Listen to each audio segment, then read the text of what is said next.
ಎಲ್ಲರಿಗೂ ನಮಸ್ಕಾರ. Welcome back to my channel.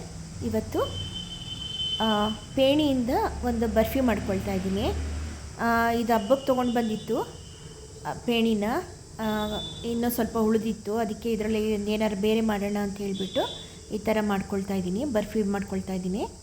First ಕೈಯಲ್ಲೇ ಪೇಣಿನ ಚೆನ್ನಾಗಿ ಪುಡಿ ಮಾಡ್ಕೊಳ್ಳೋಣ.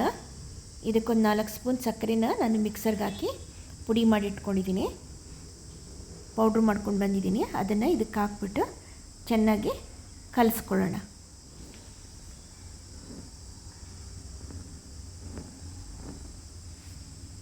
ನೋಡಿ, ಸಕ್ಕರೆ ಪುಡಿ ಹಾಕ್ಬಿಟ್ಟು ಚೆನ್ನಾಗಿ ಮಿಕ್ಸ್ ಮಾಡ್ಕೊಳ್ಳೋಣ.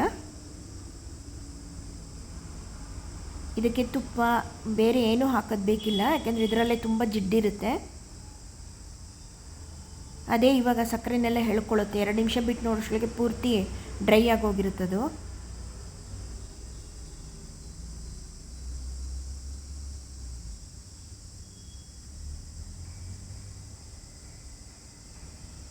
ಆಯ್ತಿದು ಚೆನ್ನಾಗಿ ಮಿಕ್ಸ್ ಆಗಿದೆ.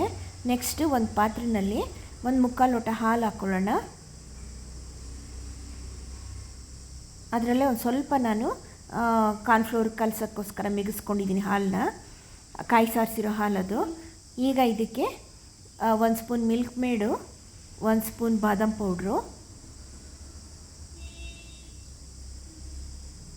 ಆಮೇಲೆ 1 ಸ್ಪೂನಷ್ಟು ಮಿಲ್ಕಿ ಮಿಸ್ಟ್ದು ಫ್ರೆಶ್ ಕ್ರೀಮ್ ತೊಗೊಂಡಿದ್ದೀನಿ, ಅದನ್ನು ಹಾಕ್ತಾಯಿದ್ದೀನಿ. ಆಮೇಲೆ 1 ಸ್ಪೂನು ಕಾರ್ನ್ಫ್ಲೋರ್ನ ಮಿಕ್ಸ್ ಮಾಡಿ ಇದಕ್ಕೆ ಹಾಕ್ಬಿಟ್ಟು ಗಟ್ಟಿಯಾಗಿ ಒಂದು ಇದನ್ನು ಮಾಡಿ ಇಟ್ಕೊಳ್ಳೋಣ, ಕಸ್ಟರ್ಡ್ ಟೈಪು. ನೋಡಿ, ಹಾಲು ಕಾದಿದೆ. ಈಗ ನಾನು 1 ಸ್ಪೂನು ಮಿಲ್ಕ್ ಮೇಡ್ ಹಾಕ್ತೀನಿ. ಇದಕ್ಕೆ ಮೇಲಿಂದ ಮತ್ತೆ ಸಕ್ಕರೆ ಎಲ್ಲ ಏನೂ ಹಾಕಲ್ಲ, ಯಾಕೆಂದರೆ ನಾವು ಪೇಣಿಗೂ ಸಕ್ಕರೆ ಕಲಸಿಟ್ಕೊಂಡಿದ್ದೀವಿ. ಮತ್ತು ಒಂದು ಶುಗರ್ ಸಿರಪು ಮಾಡ್ಕೊಳ್ತೀವಿ. ಮತ್ತು ಇದಕ್ಕೆ ನಾವು ಮಿಲ್ಕ್ ಮೇಡು ಮತ್ತು ಬಾದಾಮ್ ಪೌಡ್ರ್ ಹಾಕಿರೋದ್ರಿಂದ ಅದರಲ್ಲೇ ಸಕ್ಕರೆ ಅಂಶ ಇದೆ, ಮತ್ತು ಅದಕ್ಕೋಸ್ಕರ ಎಕ್ಸ್ಟ್ರಾ ಸಕ್ಕರೆ ಹಾಕಿಲ್ಲ ನಾನು. 1 ಸ್ಪೂನು ಬಾದಾಮ್ ಪೌಡ್ರ್ ಹಾಕ್ಕೊಳ್ತಾ ಇದ್ದೀನಿ. ಚೆನ್ನಾಗಿ ಮಿಕ್ಸ್ ಆದಮೇಲೆ 1 ಸ್ಪೂನು ಫ್ರೆಶ್ ಕ್ರೀಮ್ ಹಾಕ್ಕೊಳ್ಳೋಣ.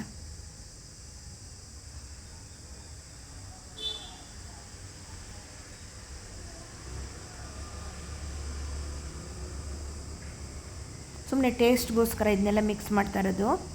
ನೋಡಿ, 1 ಕಾರ್ನ್ಫ್ಲೋರು 1 ಸ್ಪೂನ್ ಹಾಕ್ಬಿಟ್ಟು ಮಿಕ್ಸ್ ಮಾಡಿ ರೆಡಿ ಮಾಡಿ ಇಟ್ಕೊಂಡಿದ್ದೀನಿ ಆಲ್ರೆಡಿ. ಈಗ ಅದನ್ನು ಕೂಡ ಅದಕ್ಕೆ ಹಾಕ್ಬಿಡೋಣ. ಹಾಕ್ಬಿಟ್ಟು ಕೈ ಬಿಡ್ದಂಗೆ ತಿರುಗಿಸ್ಕೋಬೇಕು, ಇಲ್ಲದ್ರೆ ತಳ ಹೊತ್ಕೊಂಡ್ಬಿಡುತ್ತೆ.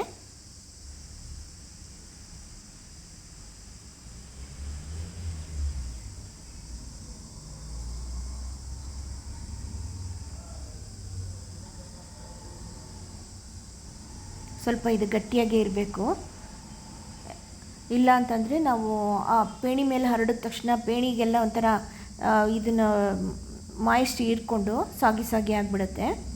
ಗಟ್ಟಿಯಾಗಿದ್ದರೆ ಅಷ್ಟು ಈಸಿಯಾಗಿ ಅದು ಒದ್ದೆ ಆಗಲ್ಲ, ಮುದ್ದೆ ಆಗೋಗಲ್ಲ. ಅದು ರೆಡಿ ಆಯಿತು, ತಣ್ಣಗಾಕಿಟ್ಟಿದ್ದೀನಿ. ಈಗ ನೋಡಿ, 2 ಸ್ಪೂನ್ ಸಕ್ಕರೆ ಹಾಕ್ಕೊಂಡು 1/4 ಲೋಟ ನೀರು ಹಾಕ್ಕೊಂಡು ಶುಗರ್ ಸಿರಪ್ ಮಾಡ್ಕೊಳ್ಳೋಣ.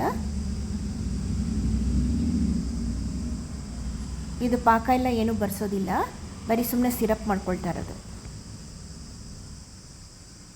ನಾನು ಇದಕ್ಕೆ ಏಲಕ್ಕಿ ಪುಡಿ ಅವೆಲ್ಲ ಏನು ಹಾಕಿಲ್ಲ, ಯಾಕೆಂದರೆ ಬಾದಾಮ್ ಪೌಡ್ರ್ ಹಾಕಿದ್ದೀವಲ್ಲ, ಅದಕ್ಕೋಸ್ಕರ ಬೇರೆ ಏನೋ ಎಕ್ಸ್ಟ್ರಾ ಮತ್ತೆ ಕುಟ್ಟು ಹಾಕಿಲ್ಲ. ಇದು ಕೂಡ ರೆಡಿ ಆಯಿತು, ತಣ್ಣಗಾಗಿ ಇಟ್ಕೊಳ್ಳೋಣ. ಈಗ ನಾನು ಇದನ್ನು ಓವನಲ್ಲಿ ಬೇಕ್ ಮಾಡ್ಕೊಳ್ತಾ ಇರೋದ್ರಿಂದ ಅದಕ್ಕೆ ಓವನ್ ಟ್ರೇ ತೊಗೊಂಡಿದ್ದೀನಿ. ಅದಕ್ಕೆ ತುಪ್ಪ ಸವರ್ಕೊಂಡು ಈ ಸಕ್ಕರೆ ಹಾಕಿ ಕಲಸಿಟ್ಕೊಂಡಿದ್ವಲ್ಲ ಪೇಣಿ, ಅದನ್ನು ಈಗ ಈವನಾಗಿ ತಟ್ಕೊಳ್ತಾ ಇದ್ದೀನಿ.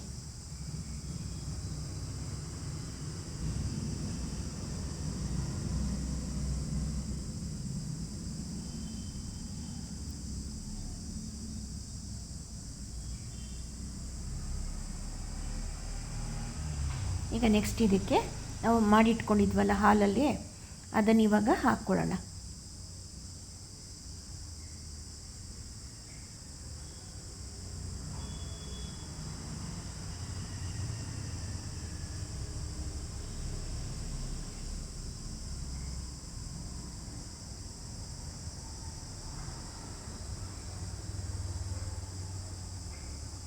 ಇದನ್ನು ನೀಟಾಗಿ ಈವನಾಗಿ ಪೂರ್ತಿ ಪೇಣಿ ಕವರ್ ಆಗೋಗೆ ಸ್ಪ್ರೆಡ್ ಮಾಡ್ಕೊಳ್ಳೋಣ.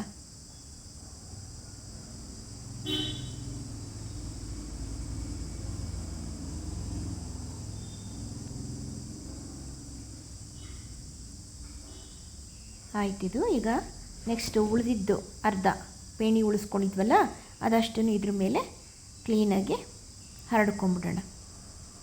ಪ್ರೆಸ್ ಮಾಡಿ ಹರಡ್ಕೊಳ್ಳೋಣ. ತುಂಬ ಜೋರಾಗೂ ಪ್ರೆಸ್ ಮಾಡೋಕ್ಕಾಗಲ್ಲ, ಮೆತ್ತಗೆ ಮಾಡಬೇಕು.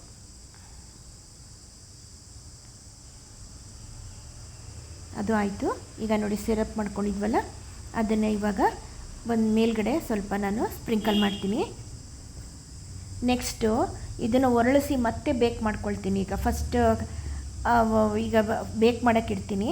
ನಂತರ ಇದು ಮೇಲ್ಗಡೆದೆಲ್ಲ ಕ್ರಿಸ್ಪಾಗಿ ಬರುತ್ತೆ.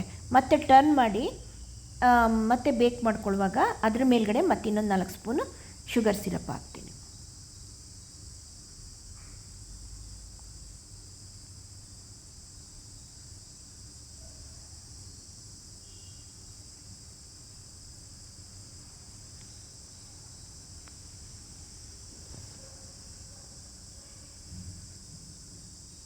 ನಾನು ಓವನ್ ಏನು ಪ್ರೀ ಹೀಟ್ ಮಾಡ್ಕೊಂಡಿಲ್ಲ, ಸುಮ್ಮನೆ ಹಾಗೆ ಬಿಸಿ ಮಾಡ್ಕೊಳ್ತಾ ಇರೋದಷ್ಟೇ. 2 ಸೆಕೆಂಡ್ ಇಟ್ಬಿಟ್ಟು ಬಿಸಿ ಮಾಡ್ಕೊಳ್ತೀನಿ.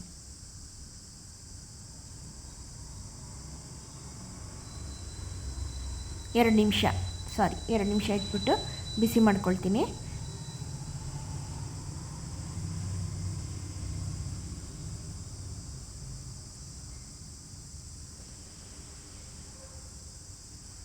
ನೋಡಿ ಆಯ್ತದು. ಈಗ ಟರ್ನ್ ಮಾಡಿ ಮತ್ತೆ ಬಿಸಿಗೆ ಮಾಡೋಕ್ಕೆ ಇಡೋಣ.